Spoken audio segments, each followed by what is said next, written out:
আসসালামু আলাইকুম। জামাত ইসলামী বাংলাদেশের বর্তমান সরকারের সবচেয়ে প্রভাবশালী বা বাংলাদেশ সরকারটা বর্তমানে তারাই চালাচ্ছে। তো নির্বাচনের আগে যেহেতু ফেব্রুয়ারিতে নির্বাচন হওয়ার সম্ভাবনা রয়েছে এবং নির্বাচনের তফসিল হয়তো খুব শিগগিরই ঘোষণা করা হবে। এরই মধ্যে জামাত ইসলামীর লোকজনের অ্যারোগেন্ট অর্থাৎ তারা যে কত শক্তিশালী এটা দেখানোর প্রবণতা দেখা যাচ্ছে এবং তারা মুখোশ খুলে বের হয়ে আসছে। তাদেরই একজন নেতা সাবেক সংসদ শাহজাহান চৌধুরী উনি একটা বক্তব্য দিয়েছেন গতকালকে, যেটা ভাইরাল। সেটা হচ্ছে নির্বাচন শুধু জনগণকে দিয়ে নয়, আমি ন্যাশনালি বলবো না, যার যার নির্বাচন এলাকায় যারা আছে, প্রশাসনে যারা আছে, তাদেরকে অবশ্যই আমাদের আন্ডারে নিয়ে আসতে হবে। আমাদের কথায় উঠবে, আমাদের কথায় বসবে, আমাদের কথায় গ্রেপ্তার করবে, আমাদের কথায় মামলা করবে। বেসিক্যালি জামাত ইসলাম যেটা করছে বা করার চেষ্টা করছে এবং ভবিষ্যতে যেটা করবে সেটাই শাহজাহান চৌধুরীর মুখ দিয়ে বেরিয়ে আসলো। কারণ তাদের বাংলাদেশে জনসমর্থন নেই। ইলেকশন ইঞ্জিনিয়ারিংয়ের মাধ্যমে তারা যদি ক্ষমতায় আসতে পারে তাহলে এই দেশকে কন্ট্রোল করার জন্য এই ছাড়া কোনো গতি নেই।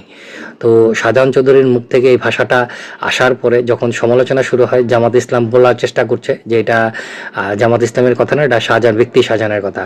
জামাত ইসলামের মানুষদের প্রত্যেকটা নেতার কথা হচ্ছে যে জামাত ইসলামের কথা।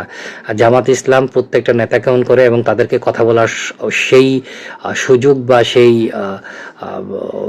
ফ্যাসিলিটি তারা দিয়ে রাখে এবং তারা যেটা বলে সেটার জন্য তাদের বিরুদ্ধে কোনো ব্যবস্থা হয় না বা তারা ব্যবস্থা নেয় না। এখন যদি শাহজাহান চৌধুরীর বিরুদ্ধে কোনো ব্যবস্থা নেয়ও, বুঝতে হবে যে তারা সেটা লোক দেখানোর জন্য করছে। আসল সত্যটা হচ্ছে যে জামাত যদি এখন বর্তমানে যে 1.5 বছর আপনারা বাংলাদেশের মানুষ যে সরকারটা দেখছে, এটা জামাতের সরকার এবং এই জামাতের সরকারের যে কার্যক্রম দেখে বাংলাদেশের মানুষ বুঝতে হবে যে জামাত পরবর্তীতে ক্ষমতায় গেলে বাংলাদেশের আইন শৃঙ্খলা বা বাংলাদেশের মানুষের অবস্থা এর চেয়ে ভালো হবে না।